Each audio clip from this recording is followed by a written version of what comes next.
On Tuesday, Cal Raleigh continues to make his case for AL MVP with a double dong. Logan Evans faces off against Mitchell Parker, and we are now exactly 1/3 of the way through the regular season. Welcome to the Dom Skiing Channel, your one-stop shop for the Mariners storylines on Seattle's minds. The Mariners won 9-1 on Tuesday to take the first of the three-game series against the Nationals, who come to town and only scored one run in this one on 4 hits, a .276 expected batting average, coming on a James Wood homer to begin the second time through the order for the Nationals. And really in this one, you had James Wood hitting that homer, striking out 3 other times, accounting for 2 of Logan Evans' 4 strikeouts himself. Logan Evans, though, the story in this one, going 8 innings, allowing just 4 hits and 1 earned run on that homer by James Wood, but striking out just 4 batters. He was hard hit. This is probably the most alarming part of this awesome Logan Evans start, which I was at this game, so I didn't look at the StatCast tonight until right now. I'm getting home, looking at the StatCast. I wanted to watch this game in person, scout this one with my eyes. And looking at this one, in person, it was a lot of warning track power. So the hard hits, a lot of these hard hits just aren't quite as worrying because you look at maybe the velocities on them, not quite as bad. Logan Evans, overall, his average exit velocities in this one, you want to take a look at, 90.8. So actually a little worse than average, with 90 being kind of average, a little worse than average. We've seen him be a little bit better than average usually. And he only got 5 whiffs on this one. He threw 6 pitches, and other than the sinker, each pitch got 1 whiff. From cutter, 24% of the time, curveball, 23% of the time, sweeper, 22%, changeup, 16%, four-seam, 14%, then just 2 sinkers. So 5 swinging strikes on 88 pitches. That's wouldn't cut it. An exit velocity at 90.8. That usually wouldn't cut it either. He was hard hitting this one. The only thing you can break this down to is pitchability. He did land that. It looked like he was landing the curveball. Called strikes. He got 24 called strikes plus whiffs. Sorry. Called strikes total, he got 19. So really, he didn't throw. He threw a lot of strikes, but it's really not something that you can look at the StatCast and say he pitched awesome. If you're at this game, you see that he's kind of controlling things. He gets some double plays, and when we get a double play, he's grinning ear to ear. He knows he's getting help from his defense, but I think he's really just a guy with a contagious attitude. You got a little bit of Jamie Moyer in him. The Mariners are hoping now. I don't really want to stamp my claim that this is the next Jamie Moyer, but this is a guy with a lot of pitchability. You can tell he loves being here. Great post-game presser with Jen Mueller. Sorry, not presser, but a little post-game interview on the field. Anyway, Logan Evans in this one, there is absolutely nothing about the StatCast that was great. Nothing in the StatCast that I can use to tell you, he's doing a really, really good job. He doesn't even get a ton of break on his pitches either. He gets horizontal break. He's really a horizontal break guy.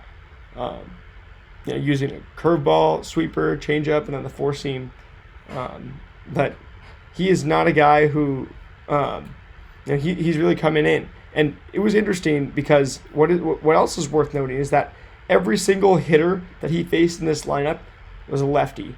Well, there's 2 switch hitters in the lineup, but and Keibert Ruiz and then Josh Bell. But everybody was hitting lefty. So the Nationals came out with a clear game plan. They said, we think that if we go with the handedness and we go with our platoon bats and we go for the matchups, that we can take down Logan Evans and that he's a gettable righty in the matchups. And Logan Evans simply didn't get got. They hit the ball pretty hard, put it on the warning track a lot, like I said, but their expected batting average only .276 to our .308. Only underperformed us by a little bit, but we ended up scoring 9 runs. Now, we do get the 3 homers, 2 from Cal, who's making his case for AL MVP. All I'm going to say on Cal Raleigh, that batting average now getting over 250, now into 258. OPS at 975, looking real pretty. But going 2 for 5, 2 homers. Like when Cal needs to produce, he does. He is so measured. He is so clutch. And the 2 strikeouts that he had were kind of just at the end of the game. He's like, screw it, why not go for the fences again? So looking at what Cal brings to the table, I don't think there's anybody that I would trust more. Maybe on this team. Obviously on the pitching side, it's easier to control the game, but Cal, from behind the plate as well, defensively, one of the best defenders in all of baseball at the premium position to defend. Ben Williamson gained 2 hits in this one, and they were both complete non-expected batting average hits. You go look at his single in the 8th inning, 190 expected batting average on that one, and then the other one, I think he did put that one the other way, so 450 expected batting average on that. But Ben Williamson is the guy who really doesn't show up in the stats, similar to Logan Evans. Those are really the 2 guys that just do not show up in the stats right now. Ben Williamson's OPS has been remarkable, just well under 600, 577. His expected batting average at 238, he's performing by 244, just basically by the skin of tonight. And tonight, you look at that 8th inning, he put up a 12 pitch at bat against Andrew Chafin, coming right into the game, and then on that 12 pitch at bat, just puts some garbage up the middle and absolutely hauls his butt to get to first base. He's a guy who you can tell really wants to be on this team. I mean, Dan and Edgar, it's worth noting, are prioritizing clubhouse guys. You look at a guy like Logan Evans, you look at a guy like Ben Williamson, even a guy like Solano and Rivas. I think it's underrated, but if you see them, I was watching warm-ups. I got in the stadium as soon as I could tonight. You see that the guys who generally are really friendly and seem like they're really just bought into the culture are sticking around. And then again, Solano into the lineup tonight, going to keep playing against, obviously the platoon split, going up against a lefty tonight. But still also, we're prioritizing, guys that are bought into this culture. It looks like Leody Taveras is fitting in nicely as well. But kind of to stay on topic, Logan Evans, obviously the main story of the night. You got Cal making his case for MVP. And being in the stadium, one thing that's completely underrated is that this is the first time I've seen this all year. I mean, it's not a close game at all. It's already at this point, I think it was like 5 or 6 to 1. But the entire stadium stands up and gives Cal a standing ovation as he's going for his 3rd home run of the night to tie Shohei Ohtani, who just hit his 20th home run of the season to lead the MLB earlier in the night. The fact that we gave Cal a standing ovation when the game was out of reach, a lot of people could have just been leaving at this point. It's like we care now about, exceeding expectations and doing as well as we can because, it's just, there's really nothing more fun than winning. And honestly, we could leave it at that, but I do want to keep reflecting on a few more individual players because this is that mark, exactly 1/3 of the way through the season. Logan Evans has a 2.83 ERA. Edward Bizzardo has a 4.21 ERA, but he's still on this team. He doesn't pitch a whole lot, but we really like him. When you throw him out in this 9th inning, it's kind of just easy for the taking, just fresh meat. And Edward Bizzardo is the person who we say, you know what, you get to go eat. And so it's really good vibes around this team. And that's a very basic piece of analysis, but when you look at the analytics, we had a great, 308 expected batting average for us, but 9 runs on 12 hits. A lot of it was just chaos ball. You had wild pitches, us advancing on that, errors, that drop ball that they ended up giving Julio the single on that and the RBI. You had another RBI on, it was, I think, I forget exactly how it happened. But, you just had a real mess of it. We made a mess of their defense in the 6th inning.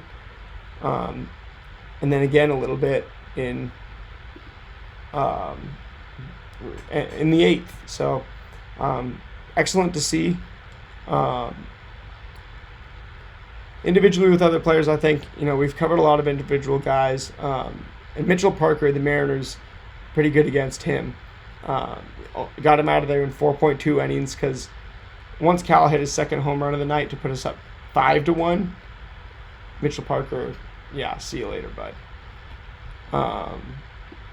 Or was it 7-1 at that point? I'm sorry, my memory is. Yeah, it was 7-1, which I had predicted before the game that it would be 7-1. I said Julio would hit a home run. I said Logan Evans would get 7 strikeouts, but he ended up with 4. He did have an excellent game, however. So if I was gonna place a prop bet on him, I think this would be the night to do it. That's really gonna do it for this one. Gonna be going to the game again tomorrow. Good to see the team in person again today. And if you aren't using any sort of statistics, you can watch the game and you can say, hey, Logan Evans, that's a guy I would like to have on my team. Ben Williamson, he's a scrappy guy who I would like to have on my team. The way he battled that 12-pitch at-bat and then just busts his butt to get to first. That's the type of stuff that you need that keeps everybody else honest. You get the most out of your most talented guys when the least talented guys are busting their butt, and lighting a fire under there. But so it's really excellent to see that. And it's a little bit redundant to just keep giving the team praise, but the whole style of Dan and Edgar, we're finally becoming this scrappy team. We're also doing, we're doing chaos. We have real chaos ball tonight. Guys taking bases on easy stuff and just hilarious, how some of that worked out. But then also having the long ball component, even in our own ballpark in Seattle. There's plenty of times where you go into a game or a series in this ballpark and you think, oh, well, really not the long ball type of team or whatever. And it's like Cal puts 2 out and Julio puts 1 out and everybody puts homers out and you end up having offensive explosions that you just weren't having in years prior. We continue to be an excellently hitting fastball team. Mitchell Parker, gave us those fastballs early on. You go and look at these matchups. Logan Evans, Mitchell Parker going up against Julio, gave him the splitter. So seeing Julio hit a homer on a splitter is very interesting because, usually a guy who's crushing the 4-seamer, he sees that splitter and gives a 3-iron to it. Again, I was talking about this a little bit the other day. Julio's got a 3-iron swing right now. He's not swinging driver. He's not swinging out of his socks. He's very balanced. And the 3-iron swing this summer is going to do Julio wonders.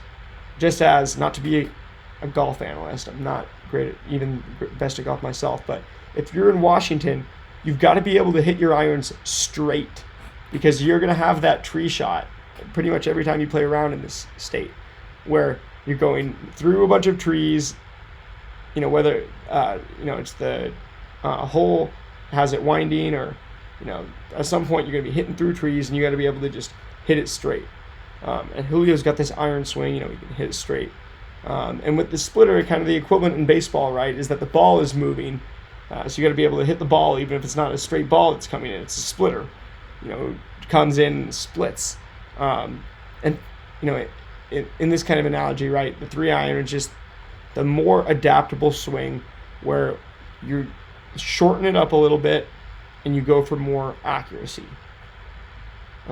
That's kind of what Julio did.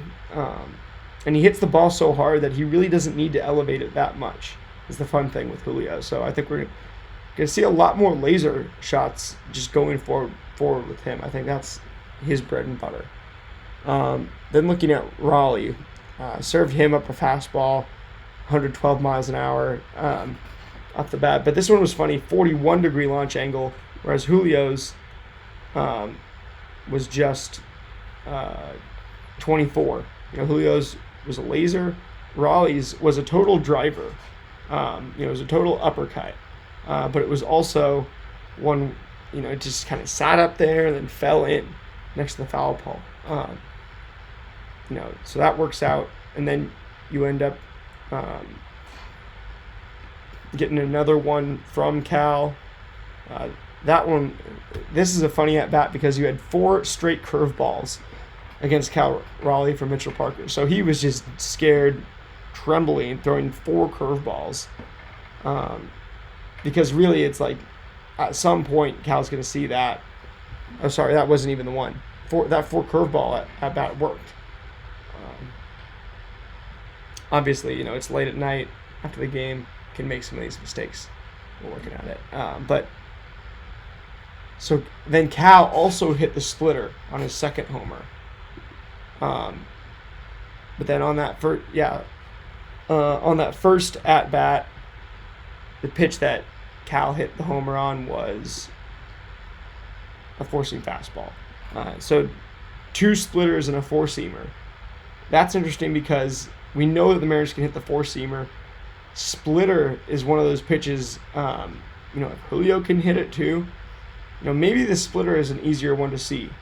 I'd be curious to go and break up Edgar's hitting statistics over his career because I feel like he has so much influence. And he's able to get it through so well because it's all anecdotal. It's all, from the eyes of a player. And that's the type of advice that you want when you're when you're the man in the arena. You want advice from another man in the arena. You don't want the advice from the analytical guy like me. And that was why Brand got fired after 20 games last year. I would never recommend myself to be the hitting coach right now. And if I was for any godforsaken reason in that role, with my lack of experience at the major league level actually hitting, I would have a Bobby Magallanes approach where it's all about relationships and understanding these guys. Because at the end of the day, right, you're not going to tell Julio, hey, you should actually swing like this. You're not going to improve Julio's power in his swing. All you can do is try to help these guys perform better.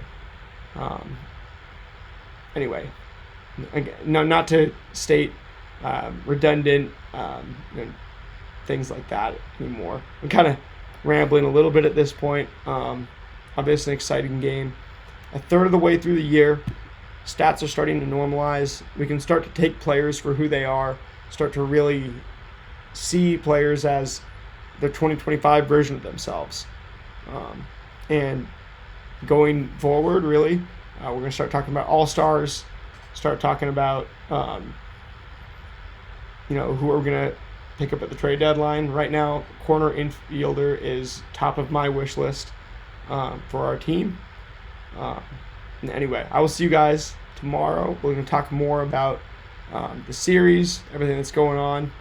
We're going to have George Kirby matching up against Trevor Williams, one of the least interesting pitchers in the major leagues, whether you're looking at it analytically, whether you're looking at kind of just the human side of it. He's just not the most interesting pitcher in the major leagues. I do respect the player, and I respect him. He's been outspoken on some things in the past, but he's not an interesting guy analytically, and I think the Mariners are going to absolutely crush him tomorrow. I think it's a great chance for Kirby in his home debut, his second start of the year, to get out there and put together a quality start, come back to being the guy we know and love. Anyway, that's going to do it for tonight's video. I will see you guys tomorrow. Go Ams.